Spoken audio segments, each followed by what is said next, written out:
Hey guys, today I'd like to talk about the Codeforces 688. It is a Division 2 contest, and this video is an after contest explanation. So actually, I didn't do well in this contest, I just solved two problems. Before we start for each problem, I'd like to take an overview. So for the problem A, it is straightforward and not so hard. And for the problem B, it is pretty tricky and it is harder than a regular B problem, and I say that many people are suffering from it. For the problem C, I believe that we need some observation for it. Although it is not easy to prove, but I believe that you can implement this with not very long code. And for the problem D, it is more like a math problem. So if you just follow the process of simulation and write the formula, you will get some sense of it. And for the problem E, it is a graph problem. So if you look at the examples carefully, I believe that you will get some hints from it.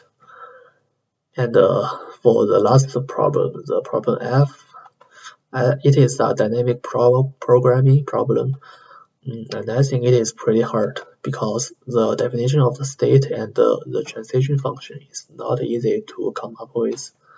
So overall, I think that the C to E are solvable, but the F is pretty hard. Yeah, that's all. Okay, so let's start with the problem A. So in the problem A, it asks us to count how many trains will crash to each other in this system. So let's see when two trains will crash to each other.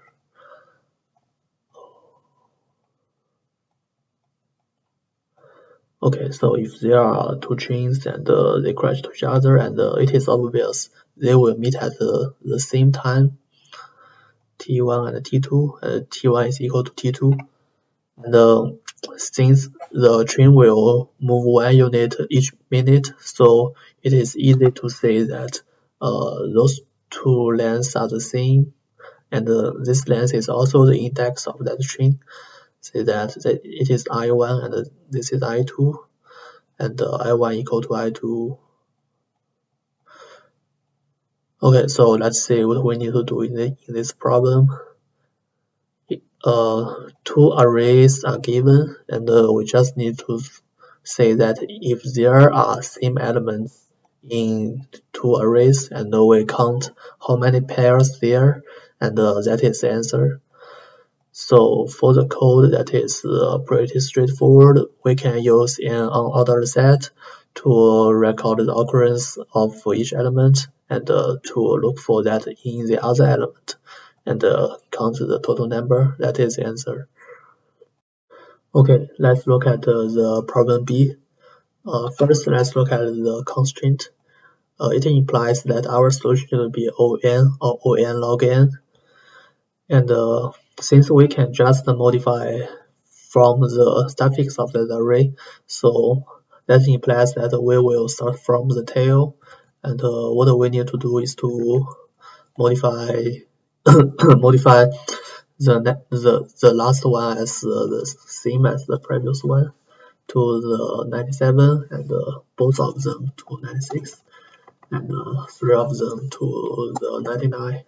Yeah, and let's start with the simple case. When we can't change any element at first, so what we need to do is to calculate the gap between every two elements and the sum of those gaps, and that will be the answer. So how about if we can modify one element? One thing we can ensure is that if we can change one element, then the total operation should be smaller than the previous one. So there are two cases. One is that element is in either head or the tail. So what we need to do is to change that element same as the next one. So the gap will be 0. or for the last element change it to same as the previous one, and we do the same operations before for the remaining elements. Okay, and another case is that the changed element is in mid. Then let's see what will happen. For example, if there are three elements, and their current gap is the sum of those two right intervals. So what we want is to change this mid element between them. Then the gap will be the sum of those two intervals. It can be moved to anywhere just between those two elements, because it is like the triangle inequality.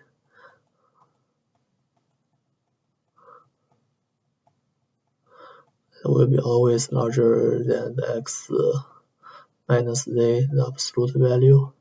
Yeah, so our strategy is to move that between the previous one and the next one. This is the first observation, and the second one is that assume that from the last elements and we move forward, and all of those elements are already the same, and there are many other different elements. So now we want to modify, like change one element in this range. But no matter how we change that, it will not affect the elements before it, because after we change that, and all of the same elements should be like this one, so it will not affect the previous one. Okay, that is our two observations. Then let's see how can we do that. So what we are doing is first we will sum up all of the gaps between them, and we will decide which element, and we will iterate all of the possibility for each element to change. So if it is the head or the tail, and we will calculate those two gaps and take the maximum of them. Let's see the code. Okay. Here we take the sum, and then we want to take the maximum of the updated gap. Then we subtract that so we can get the minimum answer. So here is the head, and here is the tail. We want to take the max of them, and for all of the mid elements, the sum of this part is those two right intervals, and we want to subtract the updated one, also meaning the green interval. Yeah, that's it. And we take the max and subtract that. Oh, there's another condition is that when there are only two elements, then we can change one of them to equal to another one, so the gap will be 0. Yeah, that's the solution for the problem B. Okay, so let's look at the problem C. Since we need to get the result for each digit separately, so we can record the positions of each element for that digit as an array, and process for each digit separately. In this statement, we can change one digit as any other digit, so it means that we can choose the third vertices at any point. It means that if two vertices of the triangle is fixed, and we can choose any point as the third vertices. So if we regard the horizontal distance as the height of that triangle, and there are 4 points we can make as the third vertex to make the area of that triangle maximum. Yeah, so there are actually 4 options we can do,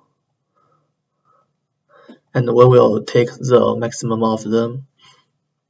And another option is to regard the vertical difference as the height, and there are also 4 different points we can choose: the left and the rightmost for each other 2 vertices. And for all those 8 situations, we will take the maximum of them. Okay, so the brute force way is to compare every pair in each digit. Like for 9, we need to compare all of the two pairs and take the maximum of area. But since that for each digit there are at most n square elements, so the time complexity for the brute force will go to the n to 4, and that is very large, and that will exceed, and that will time limit exceed. Okay, so we need some other observations to speed up. It is pretty straightforward that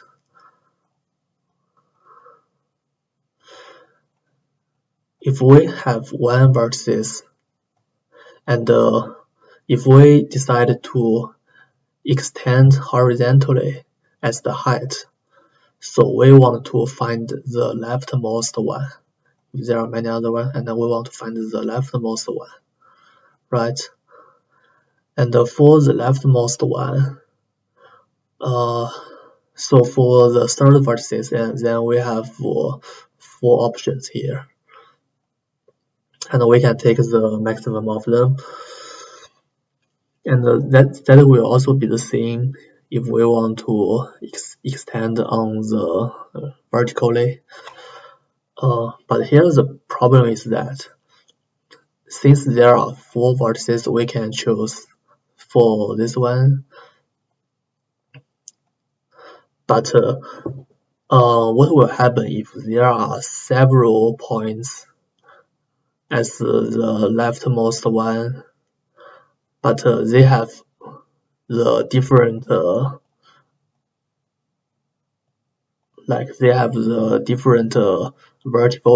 vertical index. So which one should we choose? I didn't think clear that in the contest, but after the contest, I realized that we don't need to care about those two choices. We don't need to care about those two choices. We can just take the top and the bottom for these vertices. Let's call it V. Because let's call this leftmost one U, because when we need to consider the topmost point and the bottommost point, it is already included when we consider the U as the fixed points. So if U is the fixed points, and it will want to find the rightmost and the leftmost points, but now V may not be the ideal match, so it will look for some other, and it only care about the maximum distance on the horizontal line. So it means that that situation is already included. So what we want to do is just to iterate all of the points as the fixed vertices and find the horizontal maximum distance both for left and right, and calculate its maximum distance with the edge and also do that to find the topmost and the bottommost points. So it means that we only care about what is the leftmost distance and what is the smallest the difference between the rightmost and the edge. We only care about those four values. Yeah, we only care about those four values, and we need to iterate through all of other points to calculate those four situations. Okay, so another corner case may be like, what will happen if V is the leftmost point, but V also want to find the leftmost points, so it will be itself. So it is easy to say that the height difference will be 0, so that does not exist. Yeah, so that won't be the solution, so we can just ignore them. Okay, then look at the code. Actually, the code is pretty long, but the basic idea is that so for each digit we record their positions. And then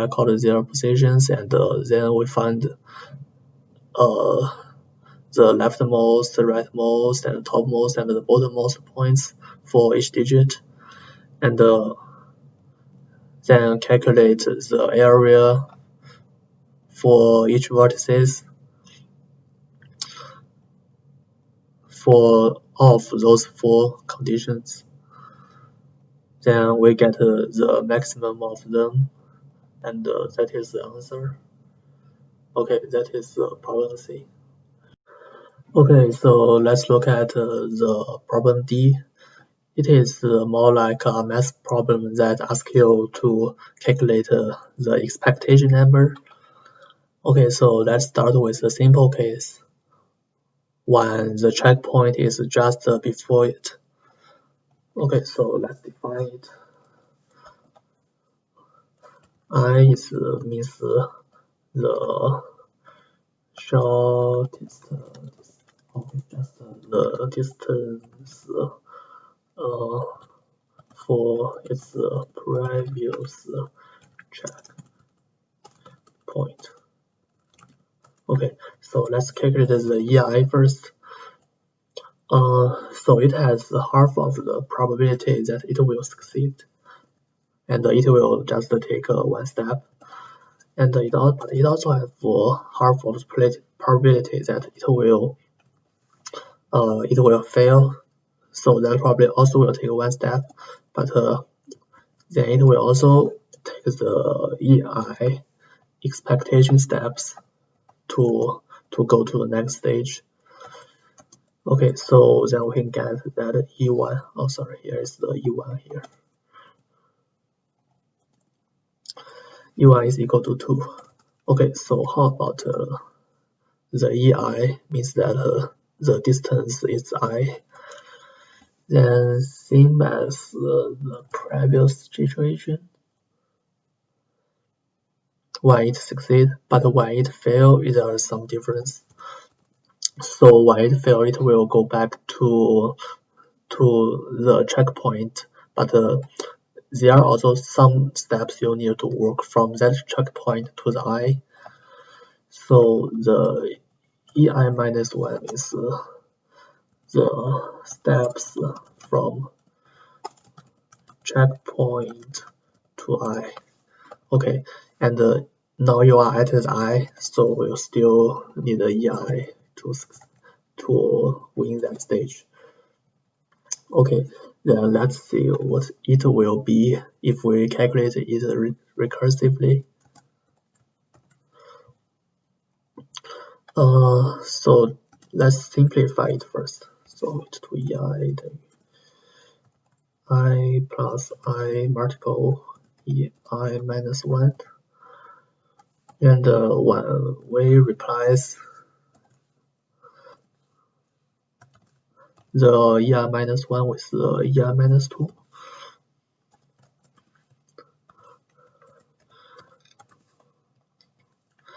can rewrite it in another way.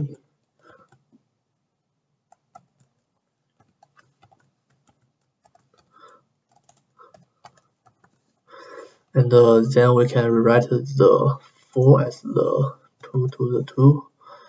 Okay, so we can say that our the last element should be the E1, right? Okay, so and here we can say the I minus 2 plus 2 should be equal to the I. So finally we can say that this sequence will look like, and the finally one is I to the I minus 1 and multiple the E1, right? So since E1 is 2, so we can see that the last term should be the 2 to the I, and this will sum to the 2 to the I plus 1 minus 2. Okay, then now we have a closed form for the EI. So the things we left is to since n is given and we want to decompose n into sum of several EI, and there can be duplicate. Like there may have several same elements for the same I. Okay, so the problem is how to decompose. We can say that there is some property for the EI, like the sum of two EI is smaller than EI plus 1. So it is very similar to the binary. So if we want to decompose I, meaning that we need to greatly take the largest EI, greatly to subtract.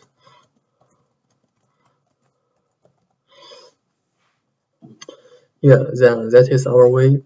But there's another thing we need to check before that. Because when the n is odd, then there is no way to decompose that. But when the n is even, we can always find a way. And in this problem, there's another constraint that there are at most 2000 stages. So that means that our largest number may be like 2 to the 2000, but actually that is very large now.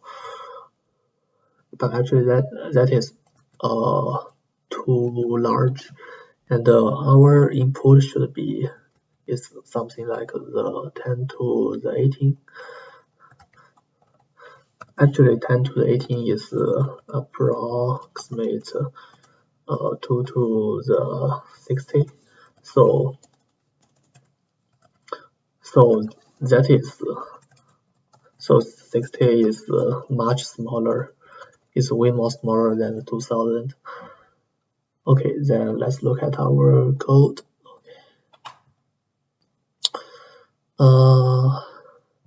We check whether it is even or odd at first, and we can just take some value larger than 60 to make sure there will be no bug. And then we calculate the EI now. If the EI is smaller than the k, so we can just subtract that, and we just decrease the bit, meaning the I here. It is I, and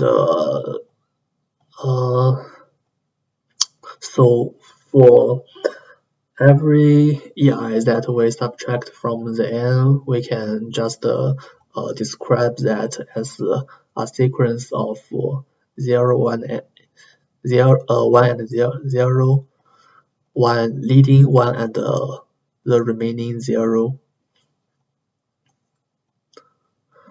Yeah, like something like this one. Okay, and then we print off them. That is our answer. Okay, let's look at the problem E. The problem E is a graph problem, and let's look at the third example. I think from that example we can get some hints. Okay, let's see how it will work as a solution. We will work to the 5 and to the 6 and to the 7, and then go to the 8, and then go to the 2, 3, 4, and finally go back to the 1. So we can say that 5 as a root, and it is a subtree.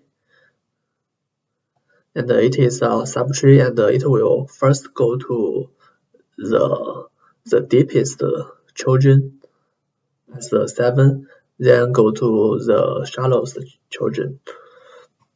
Okay, so let's make it more general. Let's draw another graph. For example, now we are at this point. There may be some, maybe here is a root, and there may be some other subtrees, but we don't interested into that. Just assume that now we are at this point, and it has many children subtrees, and they have the different depths, and we can get some intuition that we need to go to the deepest first. Then we will go to some other subtree, the first element in some other subtree, and move one by one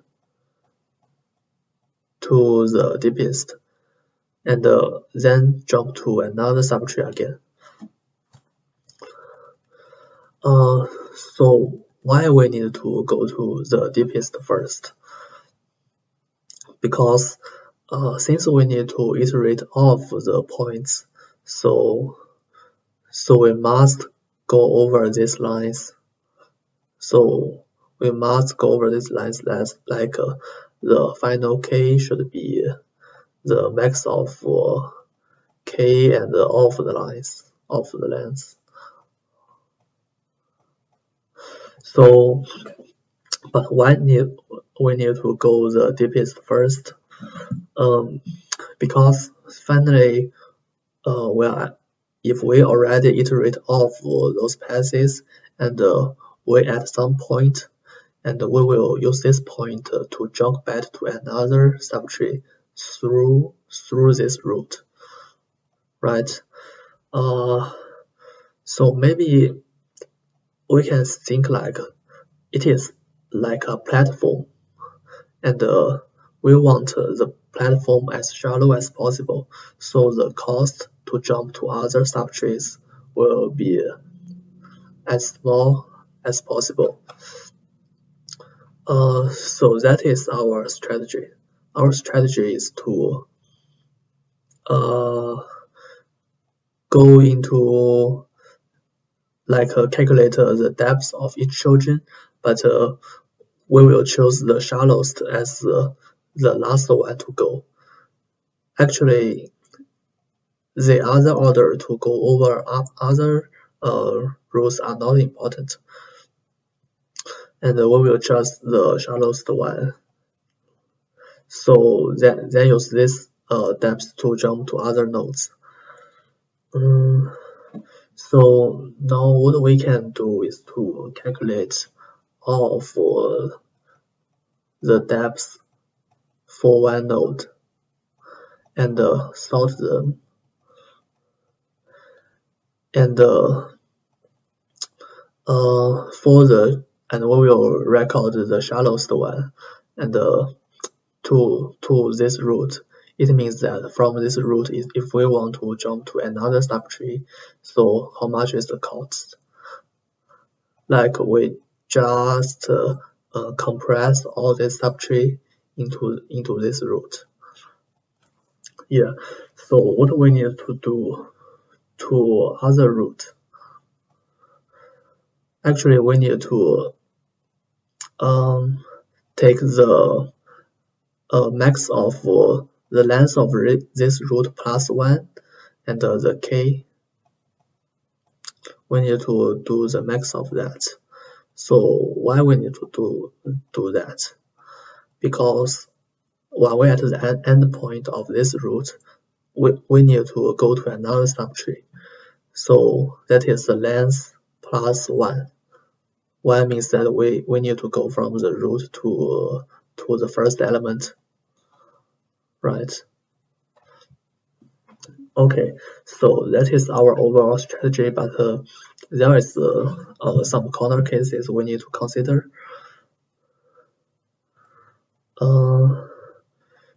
So there is some difference for the root, because in the last step we want to go from some endpoint back to the root, right? But at here, if we go to the deepest first, then we need to take that length plus 1. So this is the maximum length. But actually, we don't need to do that. We can just set the maximum root as our last subtree to go. So then from that endpoint to go back to the root, we don't need this plus 1, so that will be smaller. Okay, so overall when that is the actual root, so we will choose the maximum subtree as the last one to go, and others can be any order. Okay, so then let's look at the code.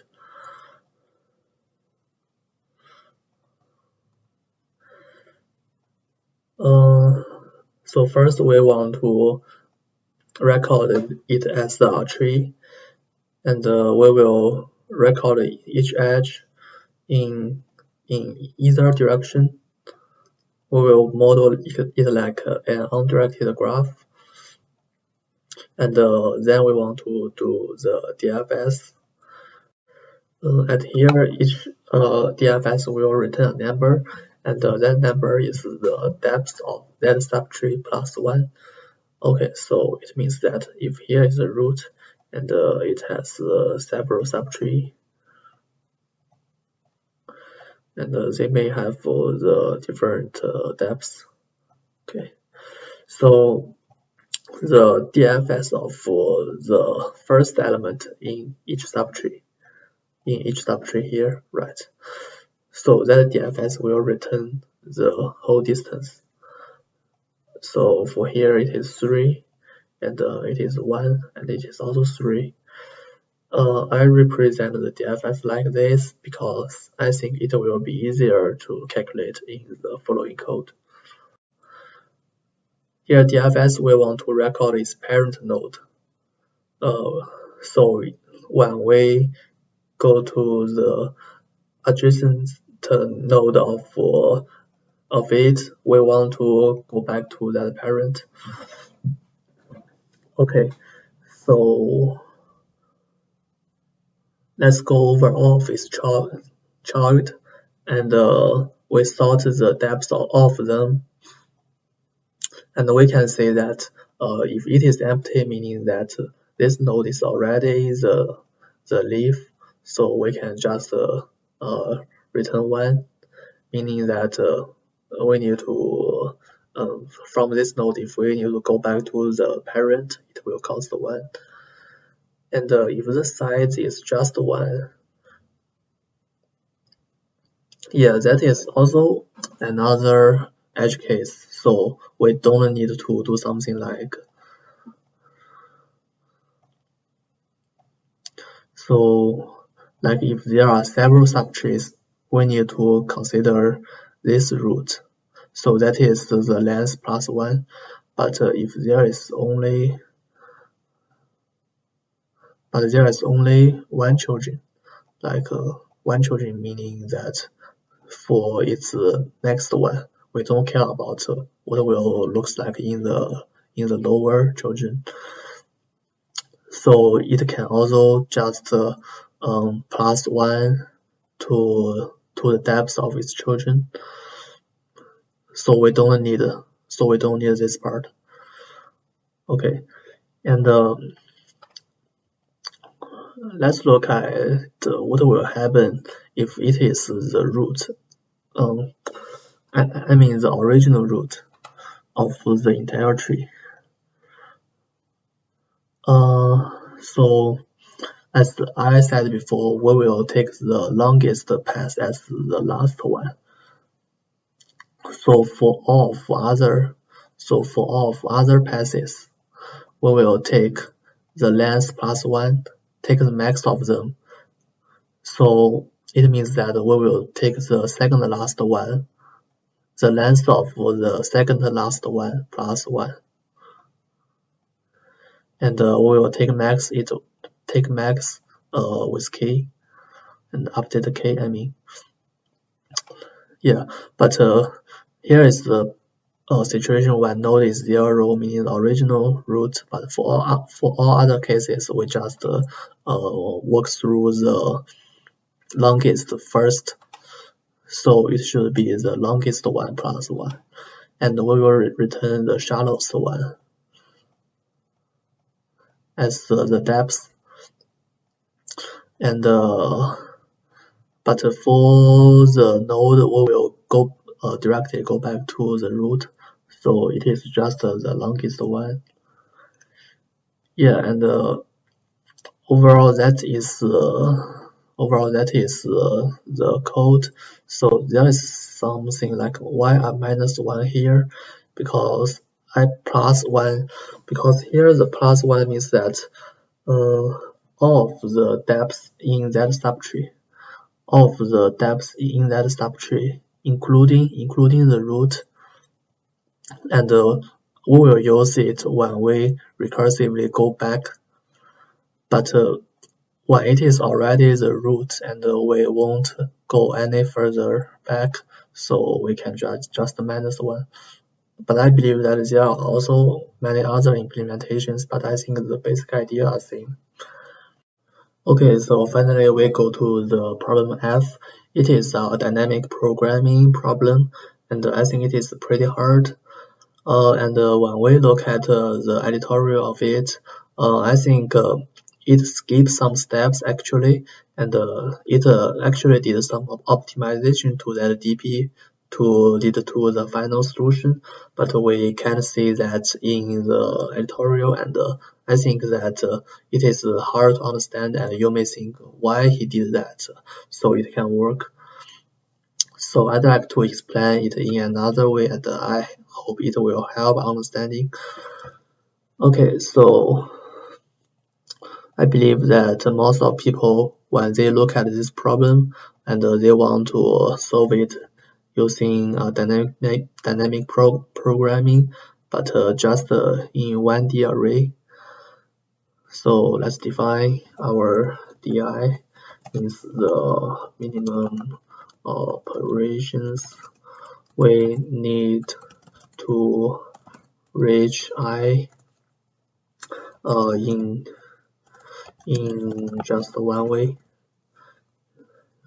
Yeah, so if we define our state like this one, it will lead to some problem, because when we say that we can reach I, but that doesn't mean we will end at I. We may end at some point behind that. And there are several possibilities, but we don't know which one is that, just from our state, because our state only records the minimum operations. Okay, so if we want to calculate the I plus 1, but we don't know what the endpoint will be, like if the endpoint already covered is I plus 1, then the di plus 1 should be the same as the di, but if that doesn't cover the I plus 1, and we need to calculate it in another way. So it means that the 1D dp is not enough for this problem. Okay, so let's change the statement of our dp to something. We will add another dimension called let's call it the jump. Then it will be the minimum operation we need to reach I in just one way, and last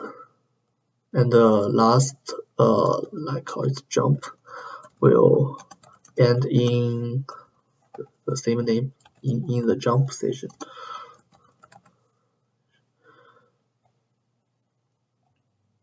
Okay, that will be our new dp. So let's look at it.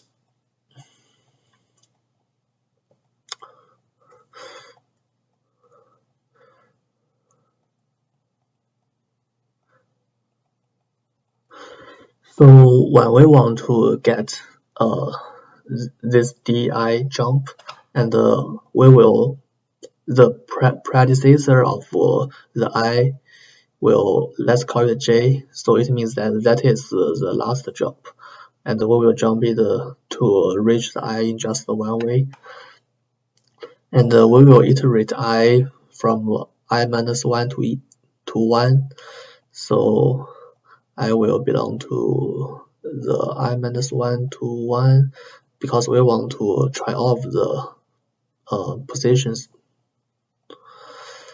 And for that j position, if j plus aj equal or greater than the I, so it means that I can go behind, so it means that j can jump behind the I, so it can reach I. Okay.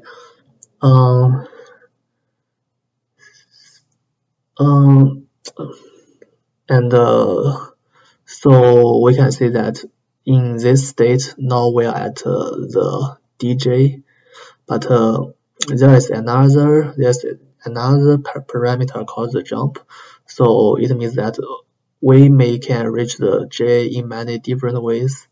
We will go through it, but we don't know where is the end point we should choose. So it means that there are many things we can choose, but finally we will jump from the j to reach the I. Okay, so it is pretty obvious that from all of those jumps, like the second element, the second parameter here, we want to take the minimum of them. So in any of them, we can jump to the j, and we want to take the minimum operations. So after we take the minimum of them, and we will jump from the j.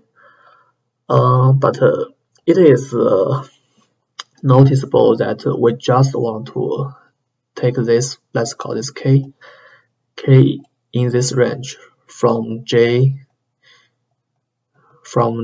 to the I minus 1.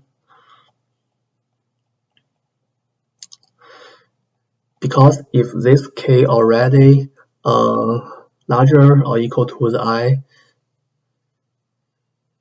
if it is already larger or equal to the I, and it means that we don't need one more jump, and the djk already can reach to the I, so that is not what we want, and actually that condition already included in some j before that.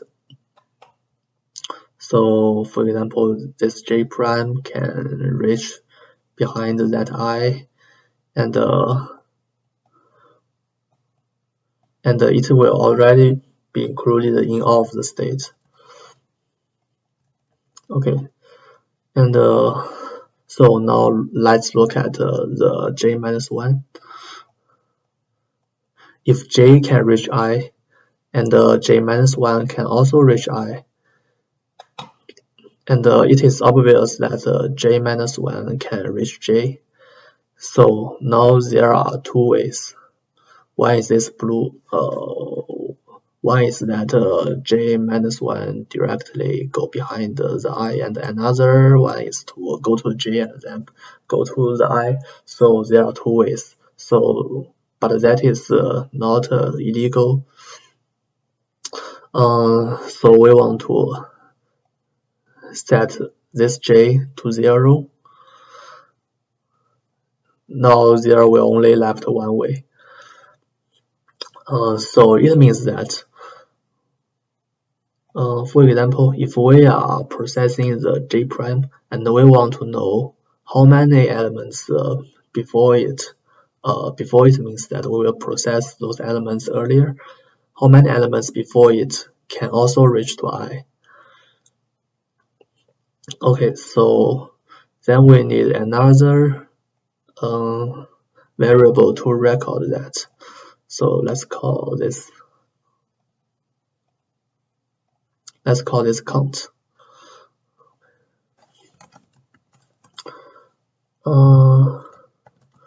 Total positions between j and I that can also reach I. We need to set all of them to 0 to make sure there is only one way.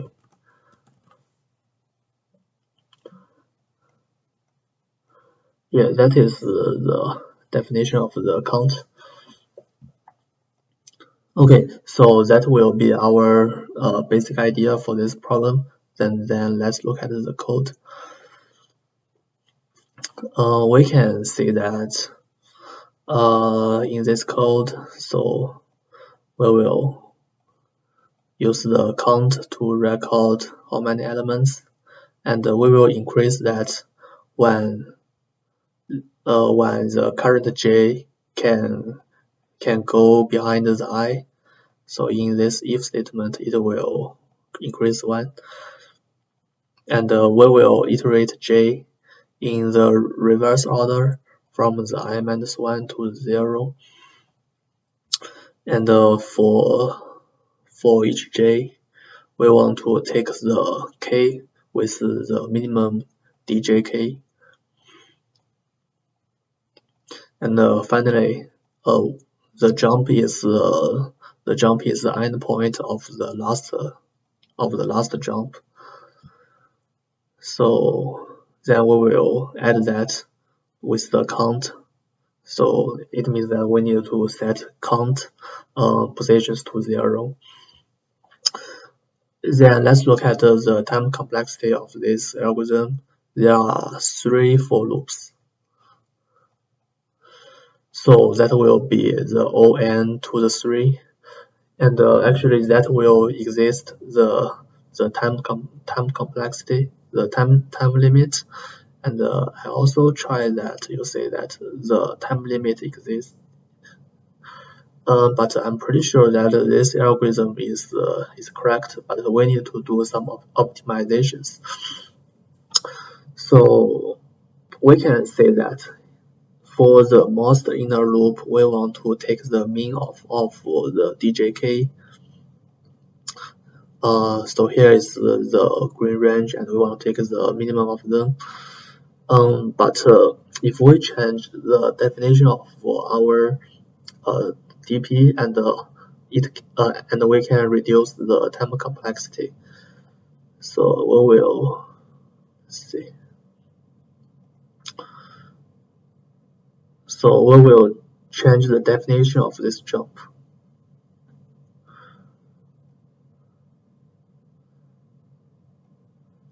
So it will not exactly end in the jump position. Instead, it will not larger than the jump position. Let's change it. not greater than jump position. Okay, so so so let's see. So it means that if previously we want to take off the DJK, take the minimum of them, and the case from J to the I minus 1. But now here we can just get this element from DJ I minus 1.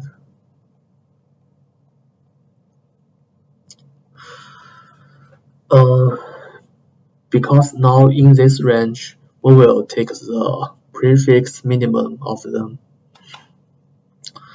So it means that the last element will always be the smallest one.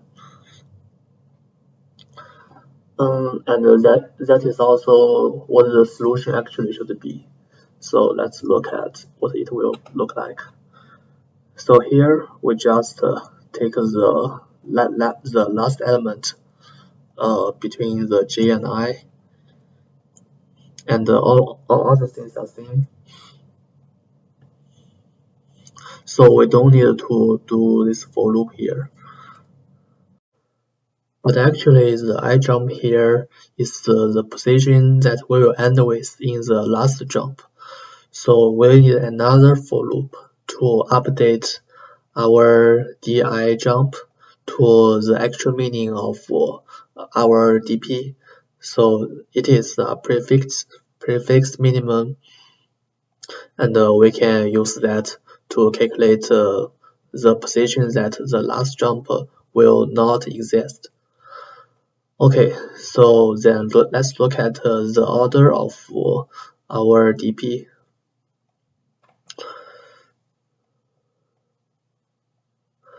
So if the row is the I and the column is the jump, and we will iterate for the DI, and for the jump we will iterate from the I to the N.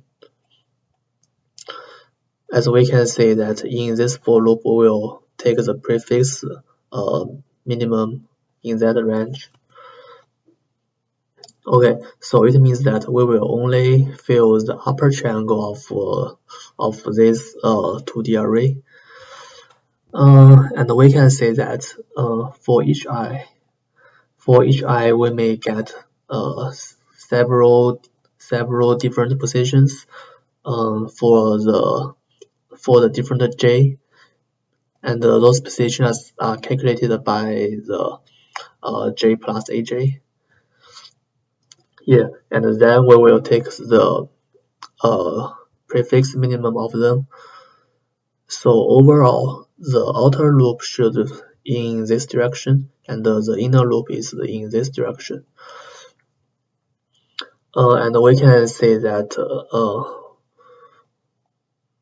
our goal is at here. So our goal is that we will end up in the last position, but just in only one way.